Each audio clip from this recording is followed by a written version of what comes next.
I make resolutions, but I don't pursue them alone and I don't achieve them on my own. After I make each resolution, I reach out for help and I pray. Hi, everybody. Kevin Barheit here. Thanks for tuning in and Happy New Year to everybody. I do believe in making resolutions because I believe in the power of making a decision, to set out, to seek, to pursue. I make resolutions because I've had some successful outcomes. I've learned that the key ingredient for the success of each one of my resolutions hasn't been the strength of my perseverance or the conviction of my persistence. The most important thing is that after I make my resolution, I reach out for help and I pray and I pray and I pray. Last year I made some resolutions. I resolved that I would finish editing my book, and I've done that. I resolved that I would pitch that book to agents, and I'm doing that. And I resolved that I would create and launch my YouTube channel.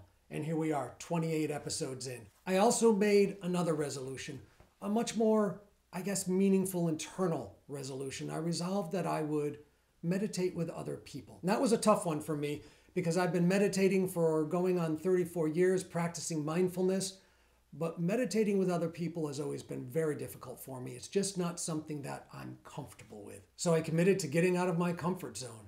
And each week this past year, week after week, I made sure that at least once per week, I meditated with at least one other person. I even joined a group, and every week on Sundays, we would meditate for about an hour and a half together. And I did this week after week after week and month after month. And you know what I learned? I'm not ready to meditate with other people. It's not something that I'm fully comfortable with. But that's not how I'm measuring the success of that resolution, the success of the outcome. Because what making that resolution allowed me to do more than anything else is to reach out to others and to ask them, will you meditate with me?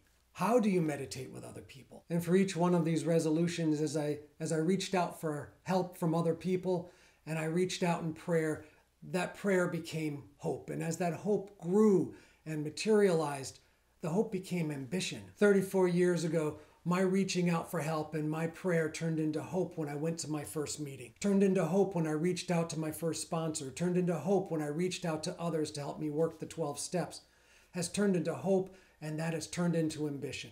And that ambition has turned into the achievement that on January 1st, 2020, I'm celebrating 34 years clean and sober. And the prayers that began as a request for help for my resolutions now become prayers of thanks. Thank you to my son Tyler for creating this set for me, giving me these lights and this camera and teaching me how to use it all. Thank you to David for challenging me to challenge myself to meditate with others. Thank you to Ginny for helping me edit my book. Thank you, Martha, for working so hard on the pitch with me. And thank you, Kentaro, for putting me up at your apartment and staying up late, helping me practice my pitch. And thank you, Ellie, for every morning, noon, and night, every day, every week, every month, and every year, for all your love, all your support, all your encouragement. Thank you all for supporting this YouTube channel.